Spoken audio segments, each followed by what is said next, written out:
Hello, my beautiful babies, and welcome to God Emperor Dune Club, Session 4. We're halfway through our sessions. Congratulations for making it this far. That's huge.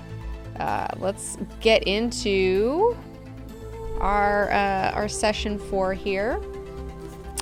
You need to have read pages 227 through 307 in this copy of the book. Or if you're not in this copy of the book, the last sentence of the last chapter of this session is, "Leave me now," he whispered. All right, cool. Let's get into it. Let's just dive right in here. Chapter 24. The Bene Gesserit are sniffed out. Leto sniffs them out. You can't pull anything. You can't pull some shenanigans on Leto like that. So it's the end of audience day, and it's finally time to meet the Bene Gesserit, who expect a rich reward for warning Leto of the face dancer attack. They're like, hey, we told you about it, so, what are you gonna give me? What are you gonna give me? And Duncan is super unhappy with the flogging. He says that it's not Atreides. And also, fun fact, Duncan has contrived a way to meet Hui Nari, and he thinks she is hella hot. He is down with Hui, and he's like, I gotta figure out more ways to meet her. Leto hears about it. He's fucking bummed, and he puts Mineo on official cockblock duty. You better make sure you keep that Duncan away from my Hui. All right, Mineo, you better keep him away from my Hui, because it's not gonna be good. Okay, it's not gonna be good, and it's not gonna be good. So Antiac and Lucille and company arrive. All the Bene Gesserit, the little delegation, they arrive. And Leto thinks on the Bene Gesserit and how he has permitted them to continue existing because out of all the people in his empire, their Reverend Mothers are the most like him, although they are limited to the memories of only their female ancestors, which, I was a little confused. I thought that they could have all the memories of the male and female on their female side, like on their mother's maternal side, but apparently that's not it. I feel like he's kind of gone back and forth on this, but maybe I'm wrong. Maybe I've misread some stuff along the way, but it's good to be reminded. And he's already sus because they just come in with this air of menace. She just detects it around them, and he's just like, these fucking bitches are up to something. I don't know what, but they're up to something. And the Bene Gesserit decide to open their conversation with our God Emperor with, what was up with that flogging, dude? What was up with that? And Leto's like, really, ladies? You're opening with this? Like, you're in my good graces right now, and you're gonna start by questioning me. Is this how this is gonna go today? And by the way, I don't gain anything from this, okay? But I just don't give a fuck. All right, how about that answer? What about that? And Antiac is like, let's move on. No worries, Leto commands them to come closer, and they float on over in their little Bene Gesserit way, which Mineo thinks is super creepy. He's like, what do you guys want? Lucille asks, what is it like to be you? Just give us some info. Like, what is it like? And he gives them some vague answer about the cosmic web of his memories. And the Bene Gesserit then say, we want to team up. You know what we really want? We want to team up with you. Like, we could help each other. We're so much alike. We could be allies. It'd be cool. And Leto is like, hell no. Only you would gain from this, not me. So you can just stop with that right now. That's not going to happen. They're like, okay, fine. Well, why don't you tell us about your mutation then? What's going on with your body? And he's like, nope, not telling you that either. Not going to tell you about that either. Lucille edges a little bit closer. Leto totally picks up on it right away. Antiac is diverting him with dumb questions, and he gives her fakish answers about his brain to throw them off. Lucille, meanwhile, keeps kind of inching closer and closer while Leto talks to Antiac. And finally, she gets close enough to where, boom, Leto smells the spice essence. The smell hits him, and he almost laughs out loud because he realizes what they're trying to do. They have read the old histories, and there is some information out there that says that the spice essence was poisoned to sandworms. So these ladies are going to maybe try to assassinate him casually, you know? Like, I don't know. Just maybe try to assassinate him a little bit. And he plays it off real cool. Real cool. He just warns them indirectly about his amazing sense of smell, how he smells it all. He smells everything. He even remembers smells. I mean, he's got all the smells are mine. I've smelled everything, bitch. I remember even the underarm and crotch sprays people used to use. Crotch sprays. I love that the term crotch sprays was used in Dune. That makes me... Crotch sprays, beef swellings. We got it all here, okay? Like, Dune doesn't stop. And the Bene Gesserit, they pick up on his warning, and they just, like, totally just stop in their tracks with their little plan. He says, you have misread the history of spice essence. Sand trout only sense it as water. And they're just like, what? It was a test. We were just curious. Like, And he's like, yeah, cool, sure. Why don't you leave that spice essence with me, huh? Where did you even get this? Because this bottle is like, you could probably buy like 10 planets with this bottle of spice essence. I mean, this is like concentrated wealth. Concentrated, all right? And they're like, well, we've had it. We've been saving it. We've had it for over 2,500 years. And have been waiting for you to become more like a worm. And like, we finally thought maybe, and whatever. But are you going to punish us or what? Like, what's the deal? And he says, for amusing me? No, I'm not going to punish you. So, okay, let's get down to business. What do you want as your reward? And they try to use him as an oracle to allay their fears of Ixian machinations of possibly creating a prescient machine. And he's like, don't worry about it. Because they think the Ixians are going to work on this machine. It's going to become this prescient thing. It's just going to fuck everything up. They're stressing. And they're like, we heard you conferred overlong with their new ambassador. Are you allied with Ix? Are you in bed with them? Why are you protecting them? And he's just like, look, I'm not allied with them. All I have are servants, students, and enemies. I hope they put that on his, like, tombstone, like, all I got are servants, students, and enemies. That's such a hardcore thing to say. Antiac finally gets it after he prods them, and she's like, oh, okay, I get what you're saying. Human intelligence will always win out over serial information of machines because they just have, machine fucking brains. It's not going to be better than humans. Humans are the best. Leto has a little pop quiz for them, just like he did with Mineo last time. He's like, hey, how do you know you're even alive, ladies? Pop quiz. If you answer wrong, you're in trouble. Lucille gives some basic bitch, boring Bene Gesserit answer. She says, I am the mirror of myself. And Antiac says, I don't need preset tools to deal with my human problems. Your question is sophomoric. And Leto loves it. He's like, whoa, yes, yes. Do you want to just quit the Bene Gesserit and come work for me? Like, come work for me. Like, you're amazing. She thinks about it for a second, just for a split second. But she's like, okay, no, I'm not going to do it. But like, she's kind of like amused. And this whole time, like, he's noticed that Lucille's much younger than Antiac, but like, she's like totally like bossing Antiac around. And like, he hates that. And Lucille's sitting over there confused. And so he's like, all right, I'm going to try to help Antiac out. So like, Lucille stops like dominating her. Lucille's confused, and he tells her, if it falls outside your yardsticks, you're engaged with intelligence, not with automation. She starts popping off. Leto tells Antiac, you shouldn't let her out of Chapter House without a guardian. Okay, I'm just going to go ahead and let you know. And it's like, insults her. Oh, it's so good. And then Lucille can't take it. She goes, you use Ixian machines. Will you remove the Butlerian prohibition? And Antiac's like, girl, shut the fuck up. Like, Leto would never, like, shut the fuck up. Like, it's fine. He's not gonna do that. Anyways, don't listen to her. What about our reward? Leto's like, whoa, you are a brave one. After all of this fuckery that we've just gone through together, you're still asking for a reward. Okay, here it is. I will continue your spice allotment at its present level and will ignore that you were trying to assassinate me. Is that cool? Is that generous? Is that super? Oh my God. Very generous, my lord. Thank you so much We stand. We're loving it.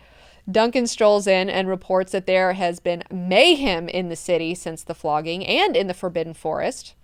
And Leto is like, all right, listen up. As the leader of my fish speaker guardians, I'm going to tell you exactly where you need to go, exactly what you need to do. The Bene Gesserit watch in awe as he lays it all out with his prescience, exact places of ambushes, timing, weaponry needed, people involved. I mean, everyone's just like, damn, like this guy really is prescient. Like he knows everything that's going on. And Idaho is so stunned. He's like, why do you even need me? Like, why do you even need me? Like, you're so fucking prescient and whatever the fuck, man. Like, I feel like such an asshole. And since there are two truth-sayers in his presence, Leto has to obviously give him a true answer. And he says, for your strength, your loyalty, and you obey, and I can trust you. So, and also leave a survivor in each place. Duncan exits. And Antiac is like, this is because of the flogging. And Leto's like, yeah, I know. I still don't care, okay? Why is everybody up my ass about this flogging? Like, I still don't care. Like, you guys need to calm down with that. And also, you need to tell your homegirl, your boss lady on Chapter House that I prefer the company of predators over prey. And Mineo, my wolves are dead. All the D-wolves are dead. Let's replace them with human wolves. All right? So, sucks for the D-wolves. Let's go to our next chapter, Leto's unrest. Oh, again, another poor Leto. So that night, Leto's met the love of his life. He's tossing and turning. It's really fucked his shit up. He's got crazy thoughts. He's like, fuck the golden path. All my homies hate the golden path. Can I reverse this metamorphosis? Can I go back and can I be a human? I need a human body for that human woman because I want to have some human love with her. And he knows he can't. He knows he can't. And he thinks that even if he could, it would take just as long to go back to being a human as it would for him to become the state that he is. And by that time, Hui would be dead. And breeding a new one or making some clone or something, it just wouldn't be the same. It wouldn't be the same Hui. And he's just so sad about it. And he's fighting with the horde inside of himself who's like, you made a choice, dude. You made a choice. You made a choice. Why don't you calm down and take a fun vacation safari through your memories? We could go to your favorite. Let's go to a concert of Bach. We know you love that. Or if you're feeling horny, we could go to check out one of those orgies. There's a lot of great orgies in our memories. Or I don't know, if you're angry, we could do some war. We could visit that. And Leto is throwing this real pity party. He's like, what if I just went into my memories and never came back? What if I just did that? What if I just went in there and I just never came back? And he knows that he's just stuck in his misery. And while Leto's tossing and turning inside, the fish speakers outside hear him and they go, is God troubled? And the other one says, the sins of this universe would trouble anyone. And Leto hears them talking about him and weeps silently inside his room by himself. Poor guy, he's weeping. I don't care about these fucking sins of the universe. I care about being with my girl Hui. This poor guy. This poor guy. I feel bad for him. Chapter 26, Goi Goa. So let's go to Goi Goa. And this header is a great one. A lot of great headers in this session. When I set out to lead humankind along my golden path, I promised them a lesson their bones would remember. I know a profound pattern which humans deny with their words even, while their actions affirm it. They say they seek security and quiet, the condition they call peace. Even as they speak, they create the seeds of turmoil and violence. If they find their quiet security, they squirm in it. How boring they find it. Look at them now. Ha! I give them enduring eons of enforced tranquility which plods on despite their every effort to escape into chaos. Believe me, the memory of Leto's peace shall abide with them forever, and they will seek their quiet security thereafter only with extreme caution and steadfast preparation. So he's just speaking it. He's just saying it like it is. I don't know if this happens to you guys, but for me, I'm like, oh, I'm so tired.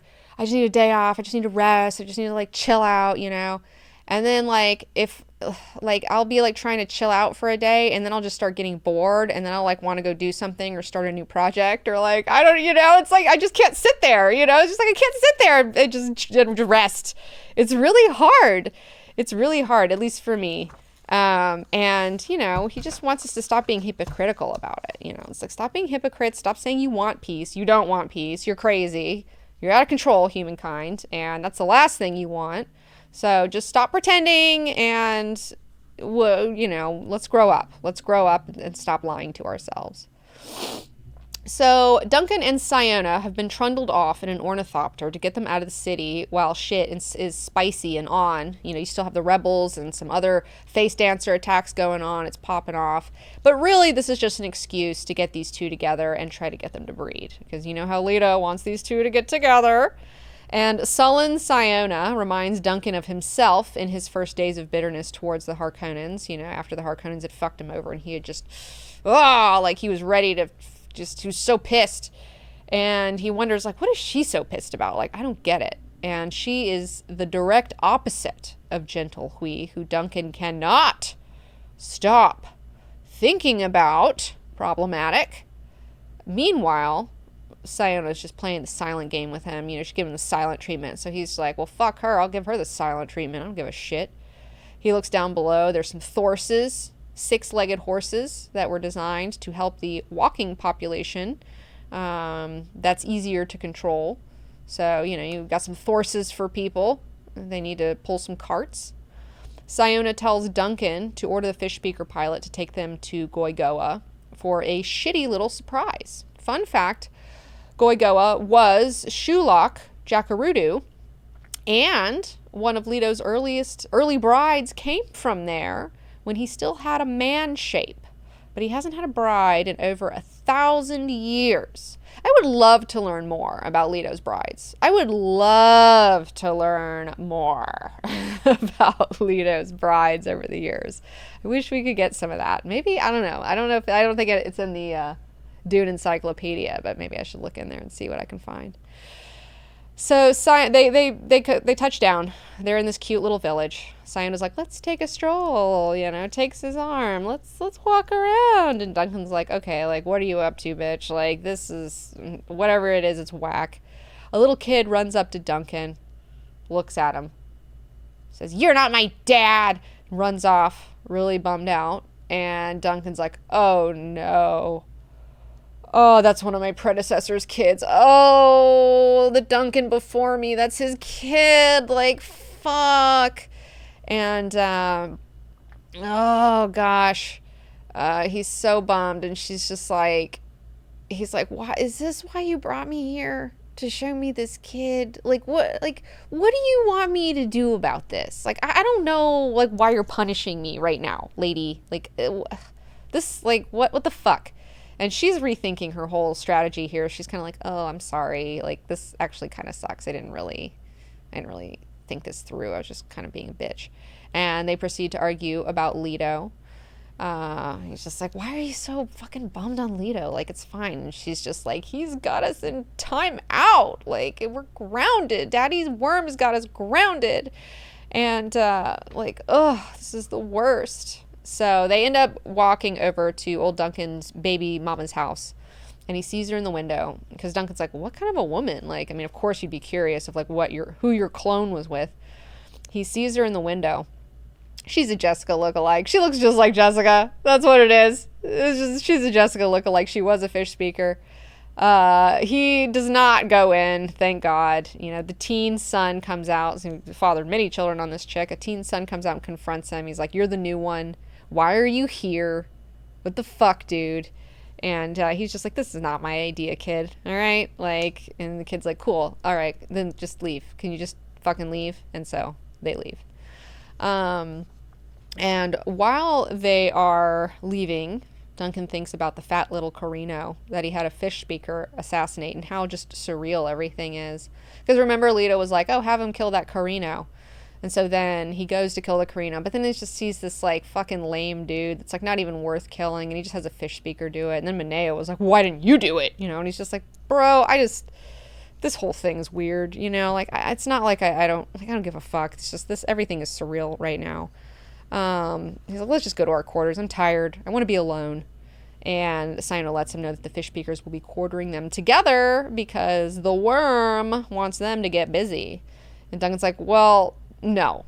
And then she gets offended and then stomps off like that. He's like, no, like, I don't want to fuck you. And then as she walks off, he does think she is hot. Like, he thinks like, I would fuck her. She's hot. But, like, I'm not going to fuck her because Leto wants me to fuck her. So, like, fuck them, you know? Like, I'm not doing it. Which, you know, these two, oh, my God. You know, what a couple of coconuts. So, let's move on to chapter 27 and talk about Cyanoke. Cyanoke. So, after their little deal, oh, wait a minute. Was that all there is from that? Oh, yeah. Okay. So, anyways, after their little deal, Duncan returns to On. Siona is taken to the Citadel. Because remember, Mineo said that he wanted Siona taken to the Citadel when he won his round of pop quiz with Leto earlier. And Duncan's thinking about their first night together. And Siona threatens to kill him if he touches her. And he's like, don't worry about it, babe. Like, I'm not going to touch you. And they both try to ignore each other. But he's like, keeps waking up and like going back to sleep and waking up. And he's just like, he's very aware of the sounds of her in the room. And sometimes like he's awake and he realizes she is too. And they're both just like listening to each other and like pretending to be asleep, which is really silly. And before they part ways, Siona informs Duncan that she would not be offended to be his friend. I would not be offended to be your friend, which is a really shitty way of saying you're a cool guy, like, let's hang out. And he's just like, I guess, sure, whatever, dude, fine. So now Duncan gets to take part in Cyanoke, and they are waiting to go. And again, he's asking Leto about the old Duncan. And Leto, again, he's got to give him the truth. He's not going to lie to him, but he's not really going to give him the whole truth. He's not going to say, I crushed him with my body. He's just not going to say that. So he said, instead of I crushed him with my body, he says, he died because he was too close to me. I didn't remove him to a safe place in time. Like, what an answer. And he's like, look, Duncan's like, look, I need to know. And he's like, sure, we'll tell you. But like, he died because he was too close to me. Wink, wink. He was too close to me. He should have been backed up because I crushed him with my body. And now it's Cyanoke time. I know that is a god tier troll. It's really like, it's so good. But now it's Cyanoke time. And he's like, get in front of the cart, Leto. You're leading the way. We're gonna walk down there. We're gonna share in the majesty and the mystery of it all. And he also tells him that, you know, like, listen in, because you know who they like to lampoon? The fish speakers. They like to lampoon the fool men who've offended them, which is also kind of like an indirect warning. Like, don't fuck with these ladies. Like, they talk amongst themselves, and they will fuck you up later. The more Duncan asks about Cyanoke, the more confused he is. They enter the room. The women are ready. I mean, you can just feel the atmosphere is just charged. You can just smell the adrenaline and the sweat and the excitement. It's ready. They're just ready to pop. Leto is on suspensors on his cart as to not crush their feet as they press in around him, and they all start chanting, Cyanoke, Cyanoke. Leto is shining. He's loving it. I mean, Duncan's like, okay, for someone who says that he like hates all of this crap, like I'm looking at him right now and he seems to be eating this up like a motherfucker. He's calling these fish speakers his brides. He's calling them his beloveds. He says, you are the keepers of the faith. And they go, Lord, we obey. In me you lived without end. We are the infinite. I love you as I love no others. Love! and Idaho shuddered when all of the women in the room screamed, love, back at him. This is like freaking him out. He's like, this is too much power. This is freaking me out. I can't handle this. Leto asked them to change the guard. So now you have women who are leaving the service of the fish speakers, and some of them have brought their children with them, like little babies and small children. And Duncan thinks that, like, these women are so crazed that if Leto said, like, smash your baby on the ground, like, they would do it. Like, he's just like, they would do anything that this man asked them to do right now. And then he says, I give you the reward which your faith and service have earned. Ask and it shall be given.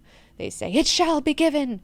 What is mine is thine. What is mine is thine. Share with me now the silent prayer for my intercession in all things, that humankind may never end. And again, Duncan is just like awed by all of this. And he thinks to himself again to another conversation they had when Duncan was like, female armies, I don't get it. I'm Duncan, Idaho. I don't get it. I don't know what a female army is. And Leto told him, loyalty in a male army fastens onto the army itself rather than onto the civilization which fosters the army. Loyalty in the female army fastens onto the leader. So, he tells him this, and like Duncan kind of shrugs it off like, yeah, whatever, dude. Now he's witnessing it. Now he's like, oh, yeah, he was right. These women really have fastened themselves onto you, Leto. This is fucking nuts. And Leto also told him, people want chaos. War is the most readily available form of chaos. I modify the human desire for war. Men are susceptible to class fixations. They create layered societies. The layered society is an ultimate invitation to violence. It does not fall apart. It explodes. Women make common cause based on their sex, a cause which transcends class and caste. That is why I let my women hold the reins. And these women are in pure rapture. I mean, they are just like, this is like the high point of their fucking lives. Duncan, Idaho, he says to them, Duncan, Idaho stands by me today. Duncan is here to declare his loyalty that all may hear it. Duncan, go ahead. You just tell these ladies. And Duncan's like, oh, fuck, this is a trap. Like, this was a trap. If I don't say that I'm loyal and I show hesitancy here, I'm fucked. They're gonna eat me. Like, this is gonna be terrible. And he says, let no one question my loyalty. I am loyal to the Atreides. And they start chanting, we share, we share, we share. And out comes the spice wafers. They all get a little wafer, to eat. And he asks, is the new guard chosen? Yes, Lord. Do you keep the faith? Yes, Lord. Do we share? Yes, Lord. It's wafer time. Everybody eats. Duncan, eat your wafer. Eat it. He's like, oh, okay, I don't know this is so fucked up.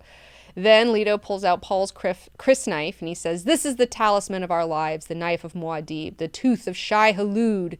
Will Shai-Hulud come again? Yes, Lord. Who is Shai-Hulud? You, Lord.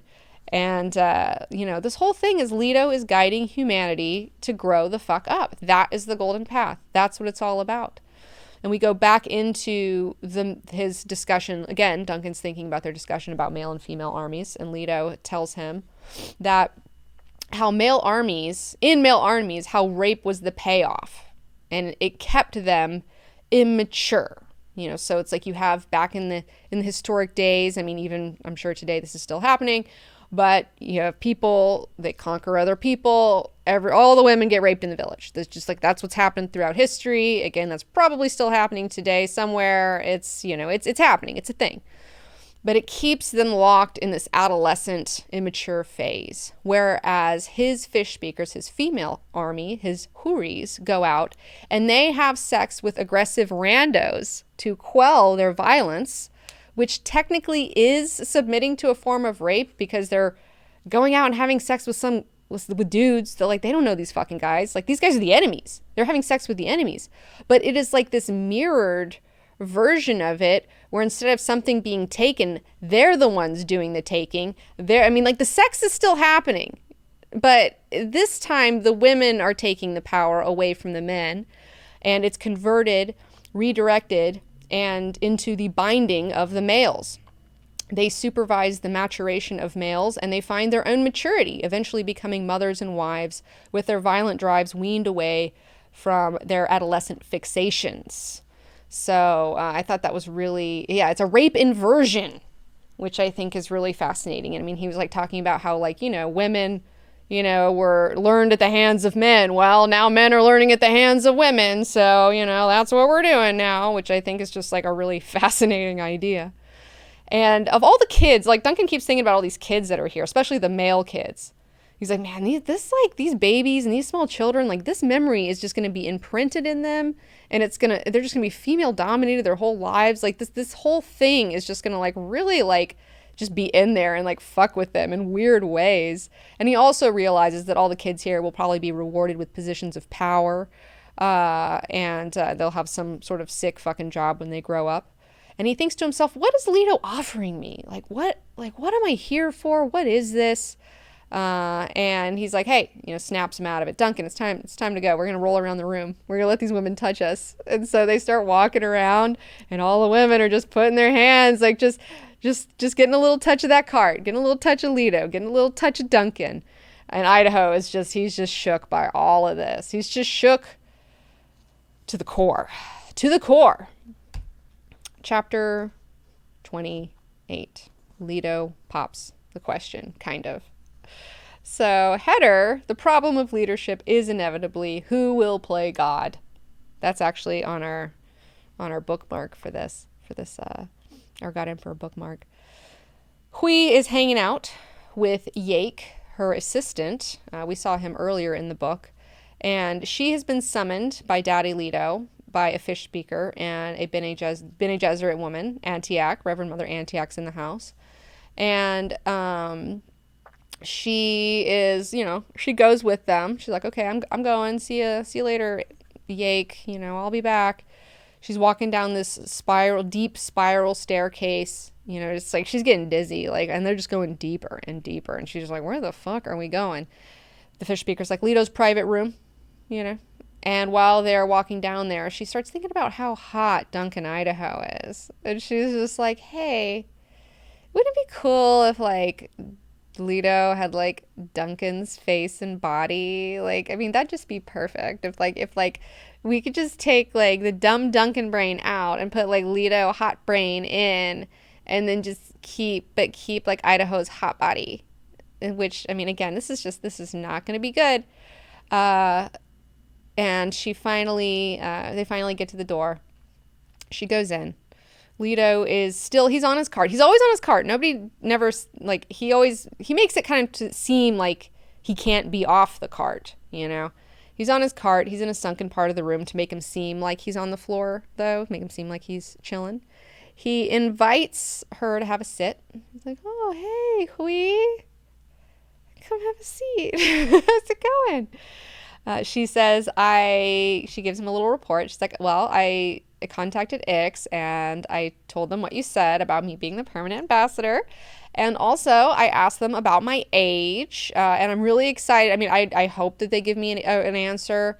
I would love to know how old I am, but I don't know why that interests you. And he says, everything about you interests me. Everything, Hui. You get that? You get that, girl? I think you're really interesting. And then I think it's so funny, he goes on to try to impress Hui. He says, by the way, did you know I wrote the books of Noah Arkwright, who's this historian? And it's like Noah Arkwright, like Noah from the Bible, who was in the ark. And he's Arkwright. That's what his golden path is. That's how Leto feels, is he's a little modern day Noah. She goes, I know. No, I've read Noah Arkwright. I was required to read his books. I know. He's like, well, that was me. She's like, I was even required to read about his life. And he's like, I wrote that too. I wrote that book too. That was me. I totally wrote that book. It was fake. It was me. I wrote it. And she's like, okay. And then she starts spilling all the tea on the Ixians. Leto is like, wow, you are a terrible representative for them. What the fuck? You're telling me all their dirty secrets right now. And he goes to tell her that, by the way, that guy Yake that you're hanging out with, that was a face dancer, and Antiac was there to confirm it. That's why she was in their presence. And Hui is like, oh God, I was in danger. Holy shit, I was surrounded. He's like, yeah, everyone was a face dancer. Your whole embassy was taken over. Everybody was killed.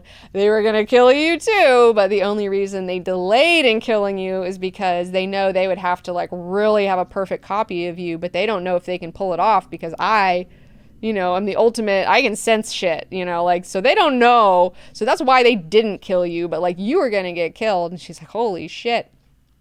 Then they go on and talk about the Bene Gesserit, and how Leto thought, let's see here. Yeah, so Leto talks to her about the Bene Gesserit and how he thought about taking them out and killing them, like just wiping out the Bene Gesserit for their religious engineering, which he finds really gross, and how he's tried to replace their manipulative crap with his monotheism, which was started when the Fremen deified Paul in their greedy ascent to imperial power. So I mean, he's letting it all hang out for her too. I mean, she's like spilling all the tea of the Ixians. He's like, well, you know what? I didn't like their religious engineering, so I did my own religious engineering. They had their whole pantheon. I've replaced it with myself, like this kind of monotheistic situation. And all this started when the Fremen, like, made my dad a fucking deity, but, like, that's fucking stupid. By the way, don't say shit about this around a fish speaker, okay? Like, don't, like, this is just between us, so just be cool, okay? Like, I'm not gonna lie to you, like, I'm not a god, but, like, we gotta be real with each other. He says that the Fremen, tells her that the Fremen deified him when he told them that he couldn't give them the old death water. It's like, I can't give you my death water. I'm not going to be, you're all going to die. Before me, so I can't give you my death water. He asked her, do you know what the death water is? She says, yes, I do. I know. It's the water that when you die, they smush your body down and they dehydrate your body and they take your water. And he's like, you did read Noah Arkwright. It's a little test. It's a little, I like to test, as you did read it. You so cute, girl. You did read it. You're smart. And then he also, he spills more of his own tea. He goes on about how the sand trout pieces of him will go out one day when he dies, which won't be a real death, but the sand trout will go out from him, and each of them will carry a pearl of his awareness locked away, lost and helpless. And this is what his dad couldn't face, the infinite division and subdivision of blind identity. So even when he dies, he won't be dead.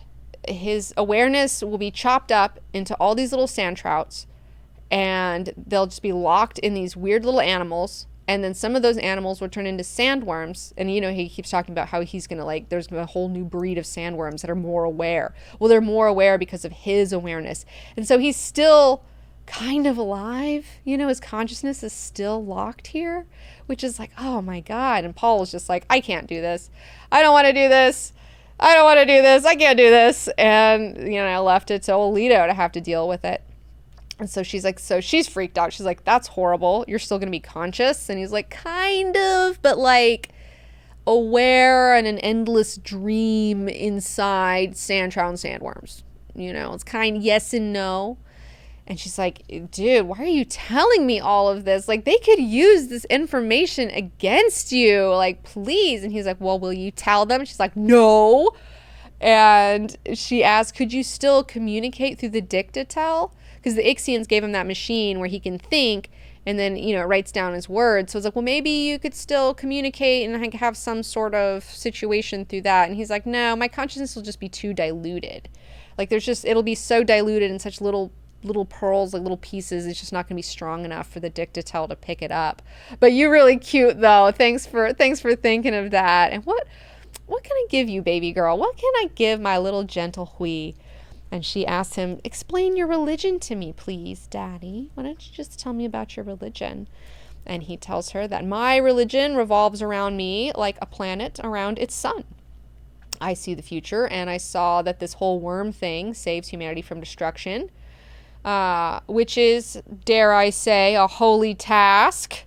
So even though, like, I'm not a god, I'm still doing something that's, like, pretty fucking, like, it's a noble fucking cause, all right, that I'm doing here. So I've sacrificed myself for all of humanity. No big deal. And, and she's like, well, but he warns her, actually. He warns her and he says, if I share all of this bullshit with you, though, it'll be a burden. If I keep going, if I keep telling you about all this, if I really, it's going to be a burden on you. She's like, that's not a problem. I love you. Share with me. And he's like, not quite yet. Not quite yet. But we're gonna be sharing. Don't worry. But not quite yet. And she asks him, do you wish me to leave? And he says, I wish you would never leave me. Man, he's just really putting it on. And she's, why are you telling me your secrets? And then he says, I would not ask you to be the bride of God. And he's immediately like, he's asking me to be his bride? And she starts looking for his dick, right off. She's like, look, can I even do that? And he's like, yeah, he sees it. He's like, I don't have that. I'm sorry. Don't look for it. I don't have a dick. I don't have that. We can't be like that. Some forms of physical intimacy I can't really do that anymore. But if you do want to have kids, if that's something that you want, all I ask is just let me choose the father. All right. Let me just choose who you breed with, no big deal. Just be part of my breeding program, it's cool. But what am I saying? I haven't even asked you anything yet.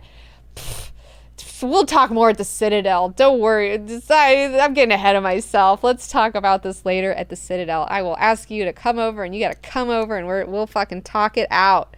And he just thinks to himself, wow, this is my total dream girl. Hui Nari is just my total dream girl. Holy shit. And then he tells her, leave me now. Well, I should have said, leave me now, he whispered. And so that's the end of their first alone time meeting. So that's the end of session 4. For session 5, you need to read pages 308 through 382. And if you're not reading from this version of the book, read to the last sentence of the last chapter. The oldest man in our universe and the youngest, both in one flesh. Both in one flesh. That's right. So thank you everyone for coming back to Arrakis with me today. I really appreciate it. And you can support this channel when you join patreon.com. And I also just want to thank these lovely, amazing patrons for their generosity and support. Got a couple of new guys on here, Justin and Russell Hawks. Thank you guys so much for joining up. Thank you. And also, you can buy some sick Dune merch if you're interested. We still got some Dune packs available with our Lido's Peace enamel pen, our Dune Club keychains, and we also have some Children of Dune Club merch still available.